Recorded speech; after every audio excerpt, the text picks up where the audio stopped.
आप देख रहे हैं कर्तव्य एवं निष्ठा का बयान, साहित्य और संस्कृति का बयान, समता की आवाज बयान टीवी। जय भीम साथियों, में साक्षी गौतम। पूर्व जज चिरंजी लाल भारती, कार्तिक टमटा, प्रीतम सिंह कुलवंशी, GR टमटा, सुंदर लाल बौद्ध, राजेंद्र कुटियाल के नेतृत्व में आरक्षण बचाओ की यात्रा 2 अक्टूबर 2021 को हल्द्वानी पहुंची। मुंशी हरि प्रसाद टमटा वाटिका हल्द्वानी नैनीताल रोड पर आजाद समाज पार्टी के अलावा कई सामाजिक संगठन एकत्र हुए। स्थायी लोगों ने यात्रा का भव्य स्वागत किया। इसमें लोग जय भीम का नारा लगाते हुए कह रहे थे, उत्तराखंड राज्य की पहली सरकार है जो उच्च न्यायालय के आरक्षण संबंधी निर्णय के विरुद्ध माननीय सर्वोच्च न्यायालय गई, लेकिन सर्वोच्च न्यायालय ने अधिकारों के हनन हेतु आरक्षण को राज्य सरकार के पूर्व निर्धारित विवेक पर छोड़ दिया। इसी उद्देश्य से त्रिवेंद्र सरकार ने पूर्व से खाली पड़े 42,000 आरक्षित पदों को समाप्त कर दिया, जिनका पुनर्जीवित कर बैकलॉग में सम्मिलित किया जाना आवश्यक है। अतः उनके अधिकारों की सुरक्षा के लिए भीम आर्मी, भारत एकता मिशन व आजाद समाज पार्टी के द्वारा 3 मांगों को लेकर प्रभावशाली आरक्षण बचाओ यात्रा का आयोजन किया जा रहा है। मेरे सहयोगी मनोज अंतानी यहाँ के संयोजकों से किस तरह संवाद करते हैं, आइए देखिए। मेरे साथ पूर्व डिस्ट्रिक्ट जज चिरंजी लाल भारती जी हैं। आइए जानते हैं आज भीम आर्मी और आजाद समाज पार्टी की आरक्षण बचाओ यात्रा हल्द्वानी में है, उसके ऊपर ये कार्यक्रम रखा गया है। सर, किस तरह का कार्यक्रम है, जरा हमारे दर्शकों को बताइएगा। भारत के संविधान में हमको सरकार के में भागीदारी के लिए हमारी जनसंख्या के आधार पर प्रतिनिधित्व मिला हुआ है। यहाँ भारत में हमारी जो जनसंख्या है वो करीब 15% है, इसलिए केंद्रीय सेवाओं में हमें 15% आरक्षण मिला हुआ है। इसको हम आरक्षण इसलिए बोल रहे हैं कि आरक्षण के नाम से ही जानते हैं, लेकिन ये आरक्षण नहीं है, ये प्रतिनिधित्व है। यहाँ उत्तराखंड में हमारी जो जनसंख्या है वो 19% है, इसलिए यहाँ पर हमें 19% आरक्षण मिला हुआ है। OBC का आरक्षण जो है यहाँ पर 27% होना चाहिए था, लेकिन यहाँ पर सरकार ने 14% आरक्षण OBC को दे रखा है। ST को यहाँ पे 4% आरक्षण दे रखा है। तो ये आरक्षण जो है, ये प्रतिनिधित्व जो है हमको नहीं मिल पा रहा है, उसके ऊपर तरह तरह से कुठाराघात किए जा रहे हैं। इसमें किस तरह का षड्यंत्र आपको उत्तराखंड सरकार का लग रहा है? देखिए, उत्तराखंड का षड्यंत्र तो इसलिए लग रहा है कि ये उत्तराखंड 9/11/2000 को बना। 3-4 साल तक तो सरकार ने क्या किया क्या नहीं किया कुछ पता ही नहीं चला। हमारे बच्चे नौकरियों से बाहर क्यों हो रहे हैं, क्यों उनको नौकरियों में नहीं लिया जा रहा है, क्यों उनकी पुलिस में भर्ती नहीं हो पा रही है, क्यों उनकी भर्ती भिन्न भिन्न डिपार्टमेंट में नहीं हो पा रही है। जब इसका कारण पता लगा तो ये पता लगा कि यहाँ आपके पास में यदि मूल निवास प्रमाण पत्र है तो आपको जाति प्रमाण पत्र मिलेगा। अगर आपके पास मूल निवास प्रमाण पत्र नहीं है तो आपको जाति प्रमाण पत्र नहीं मिलेगा। जब हमने कहा कि भाई ऐसा कोई जियो हो तो आप हमें जियो दिखाइए, हमने जियो मांगा RTI में, तो इन्होंने जवाब दिया कि हमारे पास ऐसा कोई जियो नहीं है। जब इनके पास जियो नहीं है तो इसका मतलब क्या है कि संविधान एक तरफ और आपका जो षड्यंत्र है, जो दादागिरी है, वो एक तरफ है, और उस षड्यंत्र के तहत दादागिरी से यहाँ पर सरकार चलाई जा रही है। उसी के तहत मूल निवास प्रमाण पत्र और जाति प्रमाण पत्र के नाम पे हमारा जो आरक्षण है वो ख़त्म करने की तरफ इन्होंने प्रयास किया, और वो प्रयास अभी तक जारी है। अभी आप भीम आर्मी आजाद समाज पार्टी के संयोजक हैं, किस तरह का आपका प्लान है? वर्तमान में चुनाव भी नज़दीक है, किस तरह आप उत्तराखंड की राजनीति को प्रभावित करने वाले हैं? देखिए, जहाँ तक हमारे प्रोग्राम की बात है, सबसे पहले प्रोग्राम तो ये है कि जो हमारा प्रतिनिधित्व है, चाहे वो OBC है, चाहे वो SC है, चाहे वो ST है, चाहे वो माइनॉरिटी का है, जो हमारा प्रतिनिधित्व संविधान में मिला हुआ है वो प्रतिनिधित्व हमें हमारी जनसंख्या के आधार पर मिलना चाहिए। और यदि वो प्रतिनिधित्व हमें नहीं दिया जाता है तो इसका मतलब है कि हमारी सत्ता में भागीदारी वो ना के बराबर है। कुछ लोग ये कह सकते हैं कि साहब आपके तो MP और MLA चुनकर आते हैं, वो तो रिजर्व सीट से आते हैं, आपकी सत्ता में भागीदारी है। हम तो चाहते हैं कि उसको ख़त्म कर दीजिए आप। जो पॉलिटिकल आरक्षण है उसकी हमें ज़रूरत नहीं है, उसका हमें कोई फ़ायदा नहीं है। क्योंकि उसमें कांग्रेस अपनी मर्जी के कैंडिडेट को टिकट देती है और बीजेपी अपनी मर्जी के कैंडिडेट को टिकट देती है।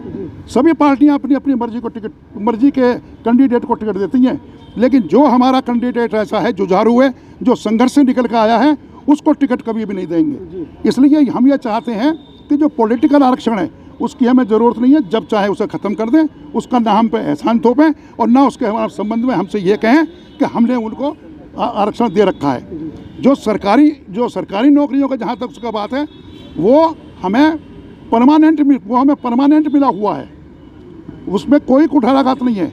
जो 10 साल की बात कहते हैं वो तो पॉलिटिकल आरक्षण था, जिसको ये अपनी सुविधा के अनुसार हर 10 साल के लिए अपने आप बढ़ा देते हैं, क्योंकि इसमें उनको फ़ायदा है। हाँ, हमारा जो आरक्षण है ये तो सदैव के लिए है, जब तक हमारी प्रतिनिधित्व है, जब तक हमारा सरकार में हमारी जनसंख्या के आधार पे, जब तक देश में समानता नहीं हो जाती, हाँ, जब तक हमारा प्रतिनिधित्व हमारा रहेगा, समानता, स्वतंत्रता, ये हमारे सब समता, ये हमारे सब अधिकार हैं। तो ये अधिकार जब तक हमें नहीं मिल जाते, तब तक ये आरक्षण का जो संघर्ष है ये जारी रहेगा और आरक्षण की आवश्यकता हमें बराबर रहेगी, क्योंकि आरक्षण हमारी लाइफ लाइन है। इसी से हम लोगों के पास जो है सुविधा मिलती है, और जब सुविधा मिलती है तो हमारा विकास होता है। साथियों, मैं कार्तिक टमटा, प्रदेश उपाध्यक्ष आज़ाद समाज पार्टी, और मैं आज हल्द्वानी इस उपलक्ष्य में पहुंचा हूं कि हमारे 30 तारीख से एक कारवा शुरू हुआ था, जिसमें हमारे मुख्यतः 3 मुद्दे हैं। एक आरक्षण रैली, एक आरक्षण बचाओ यात्रा हमने शुरू करी है। साथियों, सबसे पहले तो हमें ये जानना पड़ेगा कि आरक्षण बचाओ यात्रा हमें शुरू क्यों करनी पड़ी, क्योंकि ये पूरे देश की उत्तराखंड राज्य सरकार पहली ऐसी सरकार है जो हाई कोर्ट के फैसले के खिलाफ सुप्रीम कोर्ट चले गई, और ये दलित विरोधी सरकार है। ये दलित विरोधी सरकार क्या चाहती है कि हमारे पदोन्नति के आरक्षण को छीनना चाहती है। इन मान्यवर त्रिवेंद्र सिंह रावत, जो हमारे मुख्यमंत्री, भूतपूर्व मुख्यमंत्री थे, जब उन्हें 2017 में उन्होंने 42,000 बैकलॉग के पद ख़त्म कर दिए, और ये योजनाबद्ध तरीके से हमारा पदोन्नति में आरक्षण पहले ख़त्म कर रहे हैं, फिर इन लोगों ने बैकलॉग के 42,000 पद ख़त्म कर दिए, और उसके बाद आप देखिए छात्रों की स्कॉलरशिप ना देने का इन्हें काम करा गया है।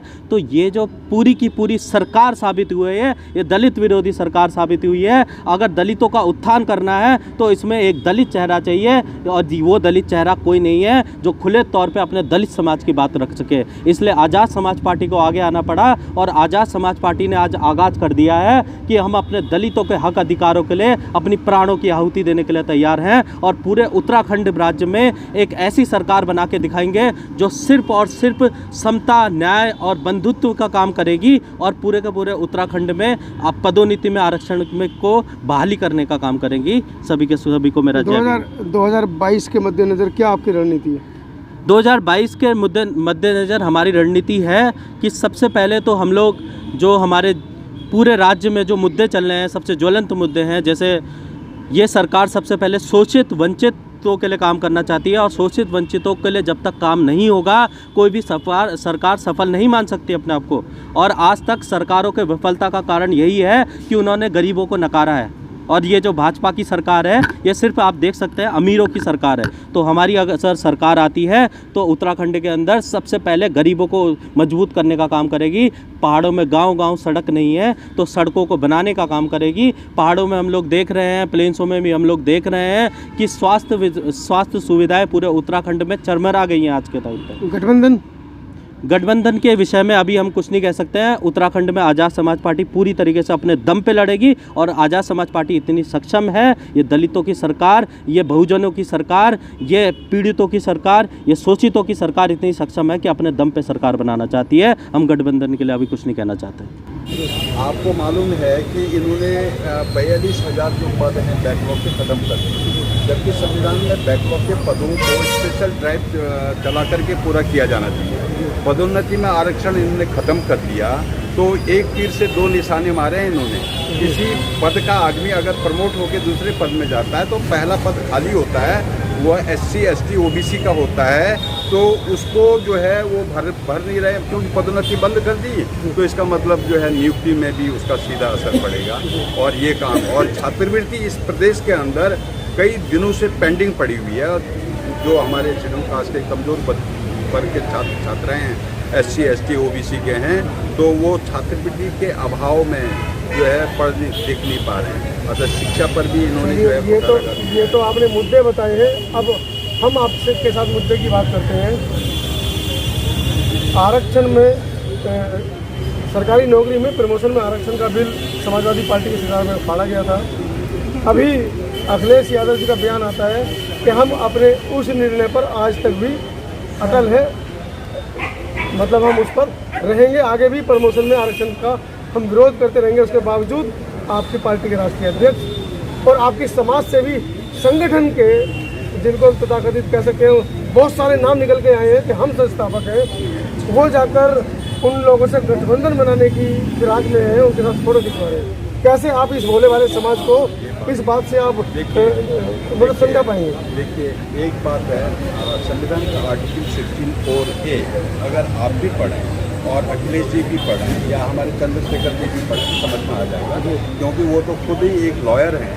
उसमें ऐसा कभी भी ऐसा नहीं लिखा है कि आप जो है पदोन्नति का आरक्षण बंद करेंगे और बैकलॉग मनसा तो है ना उनकी, उन्होंने साबित भी कर दी। तो उनको संविधान के अनुसार काम करना चाहिए ना, संविधान विरोधी काम नहीं करना चाहिए। देर सवेर लोगों की समझ में आएगा कि ये संविधान विरोधी काम है, तो लोग उसको नकारेंगे, है ना। तो कहीं ना कहीं आप चंद्रशेखर को भी ये समझाना चाह रहे हैं कि वो समाजवादी पार्टी से गठबंधन की जो फिराक में उसको गठबंधन इन शर्तों पर नहीं करेंगे, वो इन शर्तों पर नहीं करेंगे, क्योंकि हमने तो ओबीसी अगर गठबंधन होता है तो मुख्यमंत्री के प्रबल दावेदार अखिलेश जी रहेंगे, वो चंद्रशेखर की बात क्यों मानेंगे?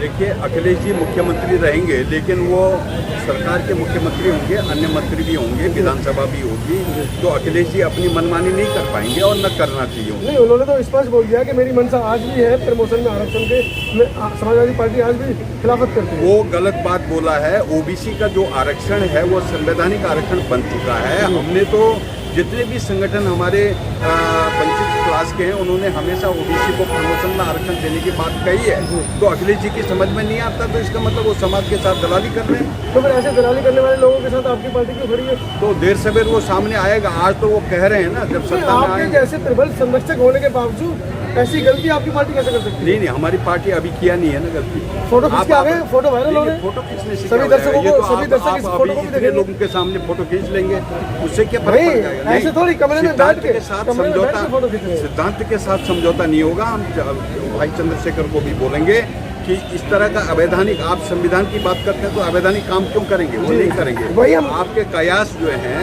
हम पूरे नहीं होने देंगे, है ना। और हमारे रहते हुए तो ये कयास पूरे नहीं होंगे, क्योंकि हमको संविधान की जानकारी। वो हमने उत्तर प्रदेश के परिप्रेक्ष्य में बात की, अब करते हैं उत्तराखंड के परिप्रेक्ष्य में। यहाँ पर क्या स्थिति है? यहाँ पर तो ऐसा है, इस प्रदेश में सवर्णों की सरकार है। ये शेड्यूल कास्ट, जो संविधान में schedule caste, schedule tribe, OBC, minority है, उनकी सरकार नहीं है।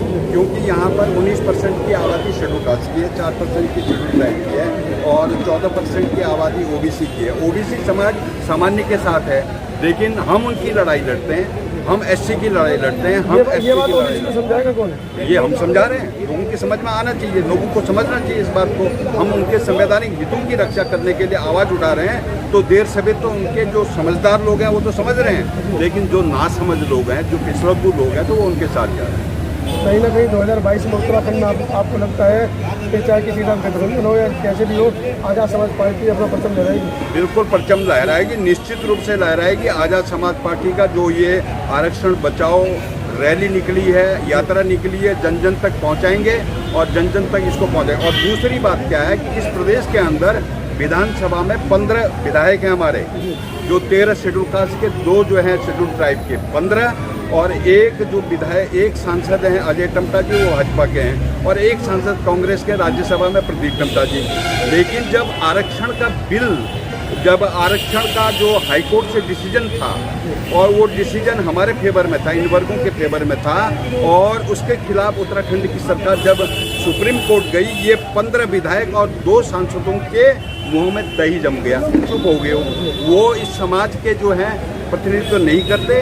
हम तो ये कहेंगे कि आज हमारे जब नौकरी सेवाओं का आरक्षण खत्म कर रहे हो, तो हम राजनीति का आरक्षण खत्म करने के लिए आवाज़ उठाएंगे। मुझे एक बात समझ में नहीं आई, पूरा देश चिल्ला रहा है, एससी, एसटी, ओबीसी, यहाँ तक कि माइनॉरिटी के साथ साथ जनरल भी शोर मचा रहा है कि हमें आरक्षण बचाना है, संविधान बचाना है, पर बचाना किसी है, ये गोल किसी को क्लियर नहीं है। देखिए, ये चुनी हुई तानाशाही है, देश के अंदर चुनी हुई तानाशाही है, चाहे वो मोदी सरकार हो या प्रदेशों की सरकार हो। तो ये मैं तो कहूँगा चुनी हुई तानाशाही ये ईवीएम की सरकार है।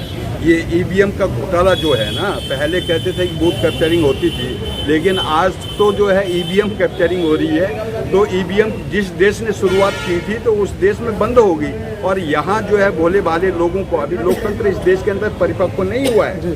जिस दिन परिपक्व होगा तो 2 सेकंड के अंदर उतार के रख देंगे। इंदिरा जी को परिपक्व हुआ था तभी तो देश का अपना संविधान है। हाँ, वो परिपक्व हुआ, लेकिन लागू करने वालों की नीयत खराब है, नीयत में खोट है, तो देश का संविधान लागू कैसे हो जाए। अच्छा, आप अपनी बात को, जैसे कि आपने प्रमुखता से अभी ये कहा कि हल्द्वानी के अंदर हम अपनी सरकार बनाएंगे, बिल्कुल। मीडिया आपके पास नहीं है, प्रेस आपके पास नहीं है, अखबार आपके पास नहीं है, कैसे अपनी आवाज़ कांशीराम जी के पास क्या था? साइकिल थी उनके पास। कांशीराम जी के पास क्या था? Cycle rally. अभी हमारे भीम आर्मी भारत एकता मिशन आजाद समाज पार्टी ने डोर टू डोर जाकर के काम किया। उन्होंने तो 20-30 साल साइकिल चलाई थी। ये बच्चे 2 दिन 4 दिन साइकिल चला के आप सोचते आप सबका आवाज के एडिटर हैं। देखिए, आपका भी योगदान होना चाहिए। लोकतंत्र के चौथे स्तंभ हैं। अगर आप दूर रहेंगे, छापेंगे नहीं, छिपाएंगे, तो आप इसके लिए जिम्मेदार माने जाएंगे लोकतंत्र में, है ना। आपको भी अंतिम व्यक्ति की आवाज़ सुननी चाहिए। युवाओं के लिए क्या अपील करना चाहते हैं? नहीं, युवाओं को हम आगे लाना चाहते हैं, उनको राजनीतिक भागीदारी में भागीदार बनाना चाहते हैं। उनके अंदर जुनून सवार होना चाहिए अपने हक अधिकारों के प्रति, संविधान की व्यवस्थाओं के प्रति उनका जो है जुनून आगे आना चाहिए, जुनून सवार होना चाहिए उनके ऊपर। आज कल के लिए तो वही जिम्मेदार हैं। हम उनकी लड़ाई लड़ रहे हैं तो भाई उनको भी तो आगे आना चाहिए, उनको सोए नहीं रहना चाहिए। और चंद्रशेखर 32 साल की उम्र में आगे आ गया, और वो टाइम मैगजीन में छप गया वो आदमी, और इंडिया का मतलब एक फेमस जो है दलित नेता बन गया। तो क्या और युवाओं को क्या कहते हैं, मतलब नींद आ रही है क्या? उनको नींद नहीं आ रही। सीखने की जरूरत है, हम सिखा रहे हैं। हम जो है इस तरह से अपने मिशनरी कार्यकर्ताओं को तैयार कर रहे हैं। चलिए, ये थे उत्तराखंड के भीम आर्मी और आजाद समाज पार्टी के संरक्षक मान्य जी और टमटा जी, जिन्होंने बड़ी बेबाकी से हमारे तमाम उन सवालों का जवाब दिया, अपना पक्ष रखा। शायद कोई दूसरा नेता होता तो वो बगले झाँकता, क्योंकि जिस तरीके के सवाल पूछे गए हैं आज, वो वाकई में आजाद समाज पार्टी और भीम आर्मी को विचलित कर देने वाले सवाल हैं। ये सवाल हम दिल्ली में भी जारी रखेंगे जाकर। मैं यहाँ पर धन्यवाद करना चाहूँगा कि बड़ी प्रमुखता से इन्होंने दलित, शोषित, वंचित समाज की बात को यहाँ पर रखा है। मीडिया की भूमिका पर भी प्रश्न चिन्ह इन्होंने लगाए हैं, क्योंकि अगर देश की मीडिया सही तरीके से काम करती तो हमारे जैसी वैकल्पिक मीडिया की बिल्कुल भी जरूरत नहीं पड़ती। जी हाँ, मैं हूँ हल्द्वानी से अपने सहयोगी साक्षी गौतम के साथ। धन्यवाद।